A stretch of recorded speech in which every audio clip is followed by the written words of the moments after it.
ग्रंथियां होती है। अंतस्रावी ग्रंथियों में जिसको हम मतलब थायराइड ग्लैंड बोलते हैं, आज के समय में हम थायराइड ग्लैंड बोलते हैं, एड्रीनलिन ग्लैंड बोलते हैं, विभिन्न ग्लैंड्स। उसमें जो आज के समय में थायराइड ग्लैंड जिसको कहते हैं, जो अंतस्रावी ग्रंथियां है, पिट्यूटरी ग्रंथि भी है आयुर्वेद के हिसाब से एक, तो उसमें से स्राव का कुछ अनियमित हो जाए तो उसका असर ग्रोथ हार्मोन्स पर होता है, वो बढ़ता है घटता है, और उसके कारण शरीर भी बढ़ता जाता है या घटता जाता है, जिसको हम थायराइडिज्म या हाइपोथायराइडिज्म। तो ये थायराइड की बीमारी आज सबसे ज्यादा मुझे प्रश्न आते हैं, वो ये सबसे 4-5 बीमारियों में से एक बीमारी थायराइड। अब ये होती किससे है? तो आयुर्वेद में उसका मूल कारण बताया है अग्निमान। अग्नि के अनियमित होने से पचन नहीं होता है, उसका असर ये सारी ग्रंथियों पर होता है। हमारी लाइफस्टाइल ठीक कर देंगे तो ये रोग से हम बच पाएंगे, और ये रोग से बचना बहुत जरूरी। तो इसके लिए हमको क्या करना है? तो पहला तो आयुर्वेद का सूत्र है कि ये अग्नि के कारण होता है, तो अग्नि को ठीक करना है। मैं सामान्य सिंपल सिद्धांत बताता जाऊंगा, आप रोज करेंगे तो आपको कोई तकलीफ कभी नहीं होगी, या होगी तो भी सामान्य दवाई से ठीक हो जाएगा। उसके लिए दवाई भी कुछ बताएंगे हम, अग्नि को ठीक। तो आयुर्वेद एकदम रूट्स पर जाता है और रूट पर उसके इलाज बताता है। और आज हमारे दवाई से डायबिटीज के बहुत सारे रोगी ठीक हुए हैं। बंबई के बहुत सारे रोगी, आसाम से लेकर कन्याकुमारी तक के बहुत रोगियों ने डायबिटीज कीट का सेवन किया, और 400 तक की डायबिटीज, 500 तक का जो शुगर का लेवल था वो कम होते होते 200 तक 150 तक आ गया। तो ये आयुर्वेद के सिद्धांतों के अनुसार काम किया तो ये रिजल्ट मिलता है। उसमें आहार विहार सब कुछ रोगी को परहेज करना पड़ता है, और आसानी से हम लोग ये रोगों को कंट्रोल कर पाते। तो आज हॉस्पिटलों की नहीं, अपितु आज जरूरत किसकी है? तो आहार विहार को सही मायने में जानने की, जो हमने स्कूल में सीखा नहीं, कॉलेज में सीखा नहीं। लड़की को जो जरूरत होती है गृहिणी परिवार के लिए आहार बनाने की, वो कॉलेज ने भी सिखाया नहीं, स्कूल ने भी सिखाया नहीं, घर पे माँ ने भी सिखाया। इसके लिए घर पे रोग आ गया। तो इसको जरूरी है सिखाना, इसलिए हम कुछ आयुर्वेद के ऊपर टॉपिक्स आहार विहार के बारे में भी आगे लेने वाले हैं। लेकिन गलतियां, छोटी छोटी गलतियां होने से बहुत ही बड़े भारी रोग हमको हो सकते हैं, क्रोनिक डिसीज, कॉम्प्लिकेटेड डिसीज होते हैं। तो आज थायराइड की मैं बात करूंगा, तो आज सबसे ज्यादा देखने में ये आता है, छोटे से बड़े को सबको ये रोग देखने को मिलता है।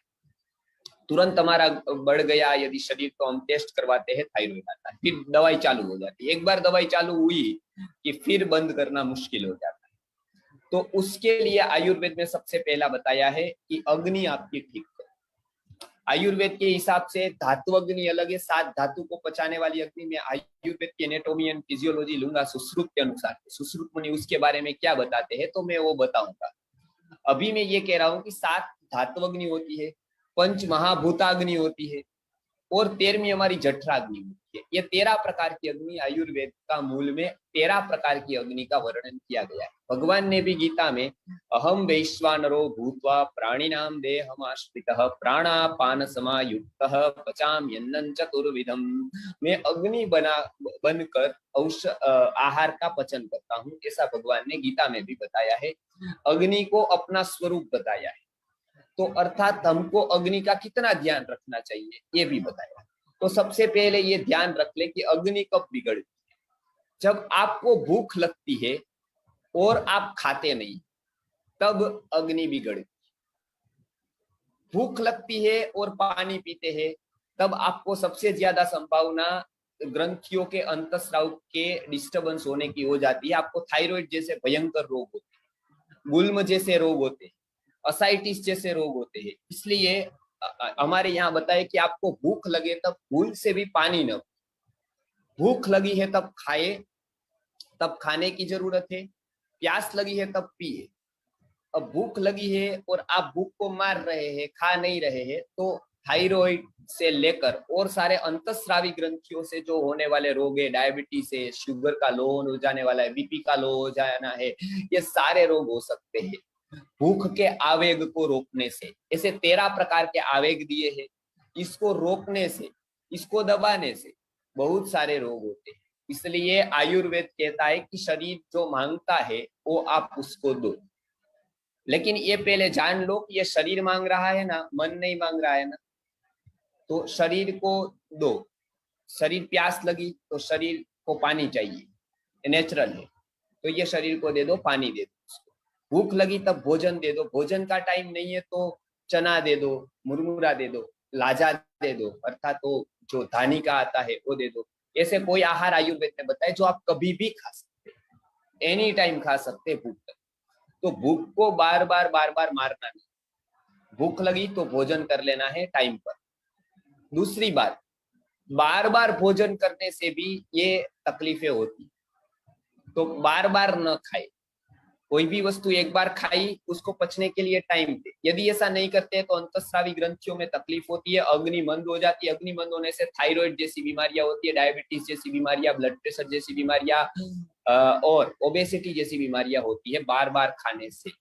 आयुर्वेद में इसका नाम अध्यसन है। बार बार खाना, पचा नहीं है तब खाना, तो अध्यसन होता है। आयुर्वेद में दवाई क्या करे, किसी को भी थायराइड है वो सबसे पहला एक काम करे, ठंडा पानी पीना छोड़ दे, गर्म किया हुआ पानी, क्योंकि अग्नि को अच्छा करने में गर्म पानी का बहुत बड़ा रोल होता है। वो पचने में हल्का हो जाता है, अग्नि को प्रदीप्त करता है, अग्नि को ठीक करता है। तो सबसे पहली बात जान ले, चिल वाटर तो छोड़ दे, मटके का पानी भी पीना है तो गर्म करके ठंडा किया हुआ पानी पिए, एक बात। दूसरी औषधि बहुत ही अच्छी औषधि है, उसका नाम है सूंठी, जिसका संस्कृत में नाम है विश्व भेषज। विश्व भेषज सूंठी का सेवन करने से अग्नि ठीक तरह से काम करने लगती है, इसके लिए उसका नाम है विश्व भेषज। अर्थात पूरी संपूर्ण दवाई, सभी रोगों की दवाई, ऐसा अर्थ होता है। आयुर्वेद में बहुत कम रोगों में ऐसा नाम होता है, कम आचार्य जी, रोगों का नाम होता है। आचार्य थोड़ा ऑडियो लास्ट वीक बहुत क्लियर था, दूसरा कनेक्शन था क्या आज? ये कनेक्शन को तकलीफ होती है, एक मिनट, थोड़ा ऑडियो एक मिनट,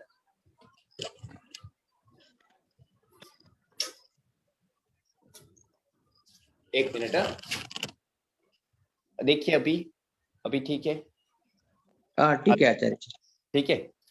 तो थायराइड के बारे में हम देख रहे हैं कि अंतस्रावी ग्रंथियों के जो प्रॉब्लम होते हैं उसमें थायराइड मुख्य है आज के जमाने के हिसाब से।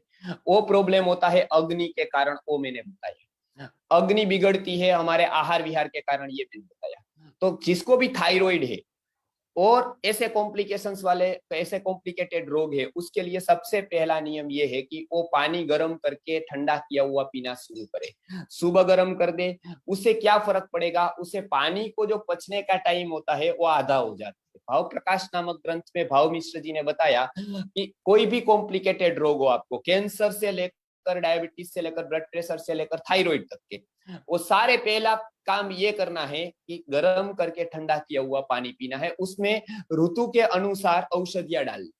एक तो सूंठ औषधियां है जो थायराइड के लिए बहुत काम की है, मैं अभी थायराइड की बात कर रहा हूं, तो थायराइड के लिए बहुत ही काम की दवाई है ये। दूसरा, अग्नि ठीक करने के लिए और मेद को पचाने के लिए बहुत ही अच्छी औषधि है विडंग। तो विडंग तंडुल कैप्सूल है, वो थायराइड में भी बहुत काम करती है।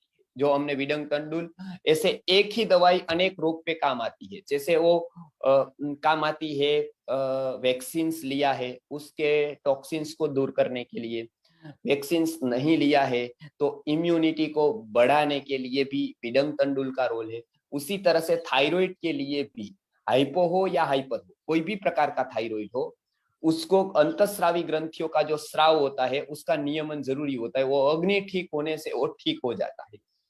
बहुत सारे पेशेंट इससे ठीक किए हैं। तो ये एक है विडंग तंडुल कैप्सूल। दूसरा है ग्रंथि भेद। ग्रंथियों के स्राव को नियमन करने के लिए आयुर्वेद में लोह भस्म नामक एक भस्म का बहुत ही बड़ा रोल बताया है। उससे ये ग्रंथि भेद नामक दवाई, अलग अलग कांचनार का रोल भी बताया है, उसको मिलाकर ये दवाई बनती है, मतलब ग्रंथि भेद। थाई केयर नामक एक दवाई है जो स्पेशल थायराइड से, उसमें सीवीड अर्थात जो दरिया का जो शैवाल होता है उसका बहुत ही अच्छा रोल थायराइड पर है।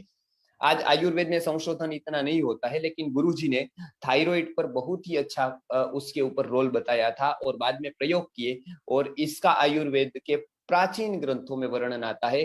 ग्रंथियों के जो स्राव है उसको नियमन और उसको अच्छा करने के लिए, खास करके थायराइड ग्रंथि को अच्छा उसका नॉर्मल करने के लिए स्राव को सीवीड अर्थात जो एक प्रकार का शिवाल होता है जो पानी में होता है, तो उसका अच्छा रोल है। तो ये 3-4 दवाई थायराइड के लिए बहुत ही अच्छी है। लेकिन सबसे पहला आहार और विहार थायराइड के लिए अच्छा करना पड़ेगा, व्यवस्थित करना पड़ेगा। भूख लगे तब भोजन करना है, बिना भूख का भोजन नहीं करना है, बार बार भोजन नहीं करना है, गर्म पानी पीना है। पानी उबाल कर ठंडा किया हुआ पी सकते हैं, लेकिन कच्चा पानी नहीं पीना है। तो थायराइड के लिए इतनी परहेज रखेंगे तो अवश्य ही उसमें फायदा होगा और शरीर स्वस्थ होगा, और अंतस्रावी ग्रंथियों से जो स्राव होता है वो नियमित होता जाएगा।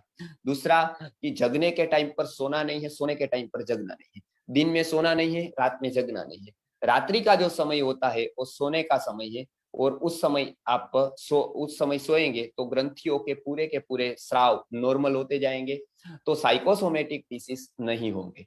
तो आज ग्रंथियों से जुड़ा रोग जो थायराइड है उसके बारे में हमने बताया।